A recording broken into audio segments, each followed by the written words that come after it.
can see that at least. I know it's. I'm wondering if I got it tipped down too far. Maybe. Oh my golly gee. I know. Look at those meat hooks right there. Meat hooks. Okay, this is. There's you sitting down. Okay. Well, that's not too bad. I could probably get even bring it up a little closer. This thing is super wide angle. Yeah, it really is. And should I tilt it up a little bit, or it still gets quite a bit? bit? No, actually pretty darn good. Okay. So I'll be turning it around so everybody can see who's watching. Yeah. But so this is great horn now. This is probably a male. He's not too big. And when this guy's used to this, he doesn't particularly like it, but used to being handled. But you know, when they're a little bit agitated, they fold the quote horns down. These guys, they just lay them back. Oh, now you cut the top of your head off when you pulled it that close. Oh, how about if I? Because this peak. Yeah, that's probably fine. They don't need to see I'll let me. you know. I'll let you know. Well, first of all, this bird comes from Orange County Bird of Prey Center, which takes in all kinds of rehab birds, and I'll turn around, but this one's called One-Eyed Jack because you see his left eye, there's something blown out. You know, otherwise healthy, and I suspect in the wild it probably could hunt okay, because they also use their ears to hunt, by just triangulating, listening to what's scurrying around. Yeah. But their ears are back in slits behind the facial disc there. They're back in there. And typical size? This is, well, males in raptors, well, females in most raptors, it's variable. And some of the bigger ones, you notice that they're about a third bigger than the males. And so this is not a very big great horn. I would suspect this is a male. Yeah, it's really bad lighting. Yeah. Yeah, you've got like this back. I'm just kidding. I'm just kidding. One in every crowd. Thanks, Chris. All right. We need to pause and get the floodlights and where are the key grips? So anyway, I got to keep sharing the view here. And you know, they have amazing ability, talons, and they have the ability to take this outside toe and bring it around. And so when they grab something, it's an X pattern. But they can bring that forward. And I'm not sure how often they use that, but they have that ability to articulate it. And these talons are kind of long. In the wild, and the beak, they stay sharp. I don't know if when they're cleaning their beak after they've eaten something or whatever, there's enough stuff that they land on that they're like fingernails. Their beaks and their talons are like fingernails. And so they keep growing, but they're super sharp no matter what. And sometimes in captivity, when they don't have that opportunity to keep them sharp by rubbing on something, they'll have to cope them. But it's like us clipping our fingers. No pain there. I think they put a hood on them, the beak, so they're calmed down. And the other really remarkable thing is, unlike us, their eyes are fixed in their head. So when they need to look to the left, they got to turn their head to the left. They can't move their eyes wherever they want to. And so, but they have this remarkable ability to, whatever they're looking at, if their body moves, the head stays pretty stable. Watch when I move his body. Watch his head.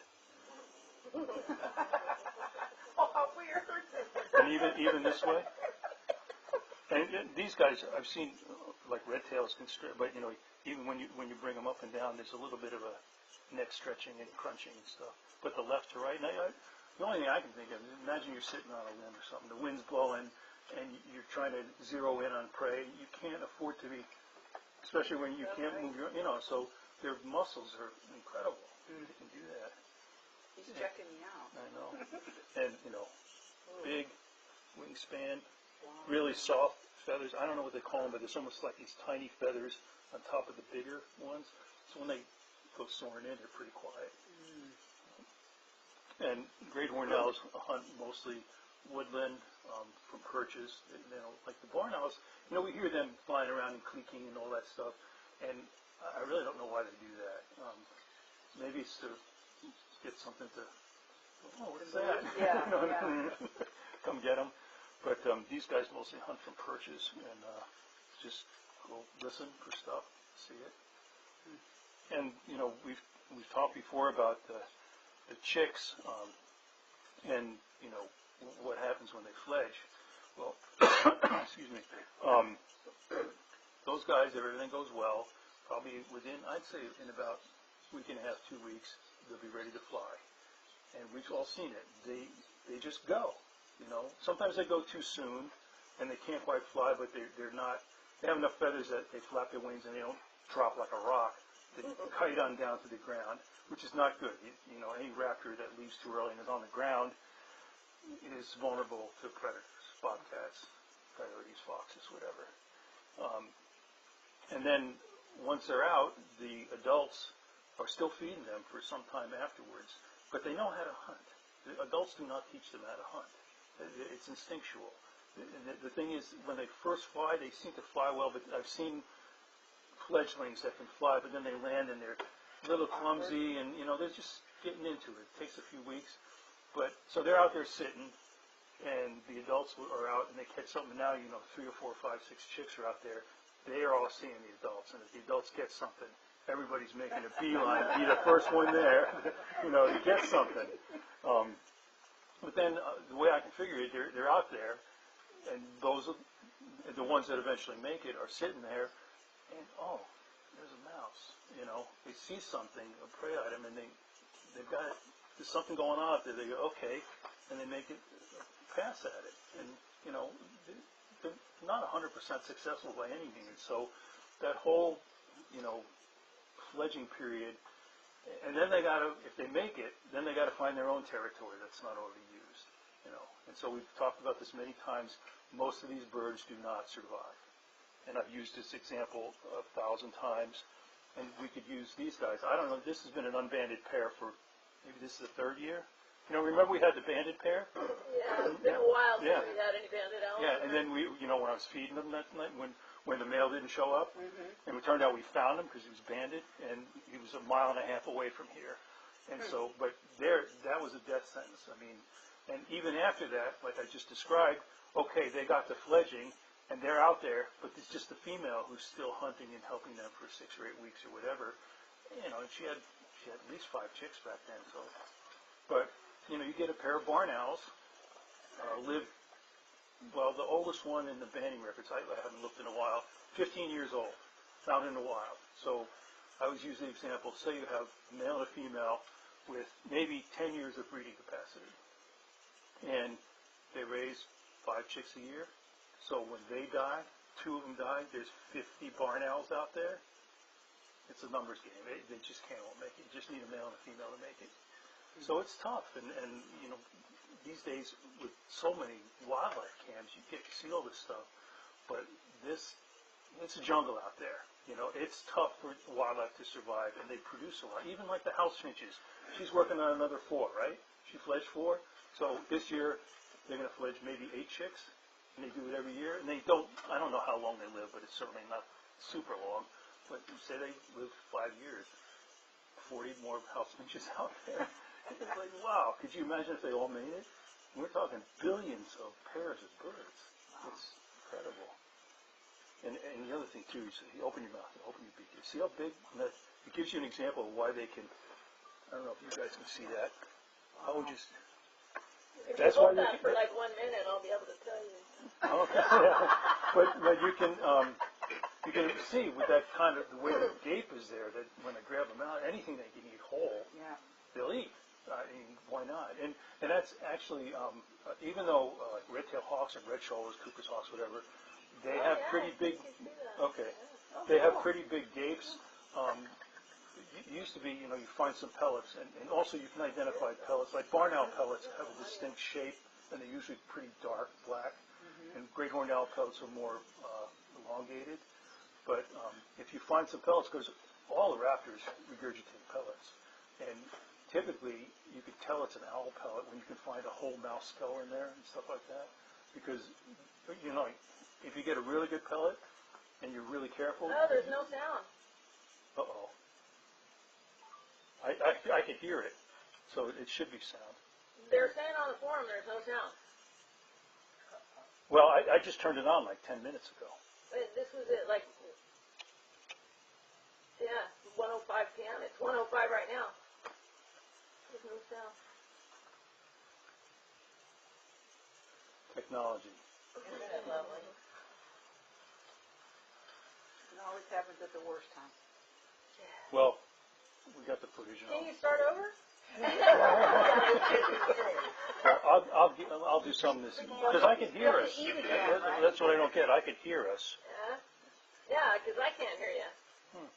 Is the other? Did you have to like maybe cut the sound for the other camera? No, I haven't touched that one. No, that's odd because when I turned it back on, I've heard it on my laptop.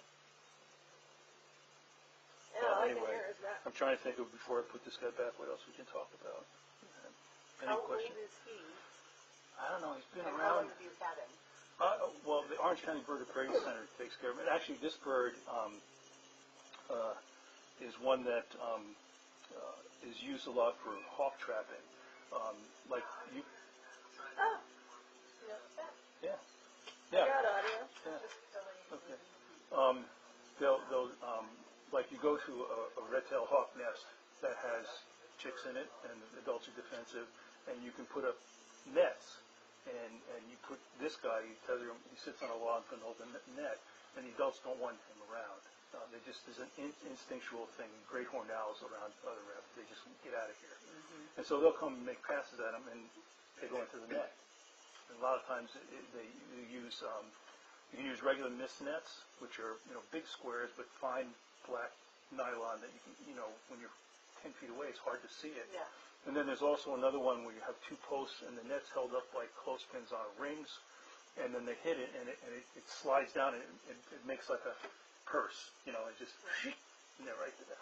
In fact, Do that with drones too. Making drones that'll get other drones. Same idea. but what was I going to say? No, this is 40 years ago. My buddy Mike and I had a goshawk nest in Connecticut that we were going every day and weighing, measuring the chicks, and the adult female was super aggressive. Goshawks, on the scale of North American raptors, is probably the most aggressive and defensive against anything near the nest. And we'd climb up and she'd come in. We had gear on, like a soft beans crusher hat and canvas on the back because they just whack you. And we came into this nest one day, and they're typically very vocal, gack, gack, gack, gack, gack, gack, gack. And so we go in, it's Mike's turn to climb the nest, and I'm on the ground, and it's quiet. And that's a bad sign, Scary. And then all of a sudden I see her fly, maybe 100 yards away through the woods, and I say, she's coming, Mike, And I'm just, and he's up there, he's shaking. And then all of a sudden, bam, I get hit in the face, knocks my glasses off. It's like, I never saw her coming. I'm lucky I was wearing glasses. I have a friend that lost an eye to a goshawk, but it was crazy, and then she went and sat on it in a tree, right? And we wanted to catch her too and band her, so we set up one of those dogazas, and we had, back then we didn't have a live owl, we just had a decoy that we put some feathers on, and back in the old days we didn't have loop tapes. It's like a 3-minute tape of a great horned owl hooting. So Mike goes out there, puts the recorder down, plays it. We go back and hide, and she's sitting up there, nothing. Nothing. He goes out like 3 times to reset it, comes back. The 4th time, I walked out there. I don't know what it was. And I said, come on, the net's right there. It's like, hit the net, we got her, but I couldn't, there was something, I don't know, maybe my shirt or whatever, but she had it in for me. She said, that's Pete. I Yeah. know. But it is a way for research and stuff, and the birds typically make passes, not even close, and so that she's not setting this thing to get whacked, but they're very effective that way. Is she normally sleeping right now? No. When I went to get this guy, there was probably 3 fledgling horned owls that had been, nest probably blew out of a tree or something, but there was another 6 adult horned owls. They're all together. And it's fine to do that. As long as they have enough food, they're not going to kill each other to eat. So that worked great. But he's got a band on, but I can tell he's the one, so I grabbed him. But they're just all perched there and just lay low, and then they feed him and they eat when they want to. They have big flight cages. They have really good setup over there. Nice. And it's Feathers on his feet. all the way down. Yep. Feathered to the toes. Yep. And the bottom of the talons are all rough there. I guess it helps hold on to whatever. And these guys, I mean, I've been careless before and gotten hooked. It's like the Chinese finger trap. The harder you pull away, the tighter the grip gets. I've done that before. What you have to do is basically let them feel like you can let them go, and then they'll release. It's a balancing act of making sure you don't let them go, but making them think they can get away. But yeah, you got to be. But this guy, these guys typically aren't biters. There's some species that, like a little kestrel. Those guys will grab you right between the fingernail and the side of your thumbnail and twist, and you're holding them. Oh man! Because falcons, they have their beak, like this guy, coming out. It goes down. When falcons come, it's got a little spot like that. It's almost like a tooth. It's not really. It's just the shape of the beak. But they often grab things behind the neck, and it's like the coup de grace, that they're good at grabbing and twisting. But these guys typically in red tails aren't. And I handle this bird so much. Like when I go to grab him, he's not trying to foot me. Those two, they're going to try to foot me like crazy after that. Like that, the one that was on the ground. Oh man, he was not taking anything. So I'm going to put this guy back, and then we'll go get those chicks. Do you think you still can hear? Yeah. Okay. I'll tell him at the Wild Animal Park, we used to do the bird shows there. He would bring out a barn owl or a great horned owl like that one that fell out of a nest at the Monorail barn years ago. And this guy said, I'd rather get footed by an owl than bit by a parrot. Yeah. I got bit by parakeets, and the male would bite and let go. Bite, and then the second bite would eat him, and then the third bite would let him. Female hangs on and hangs on. And harder and harder and harder. You know what I think would be better? You literally move the camera so that it had more green in the background instead of the sky, because the sky's making the video washed out. When I go get those birds, why don't you do a We'll little do that. We'll rearrange the furniture. Yeah. And if we're gone, don't be surprised. You'll have to find us. We'll be hiding. Did everyone get a chance to see these?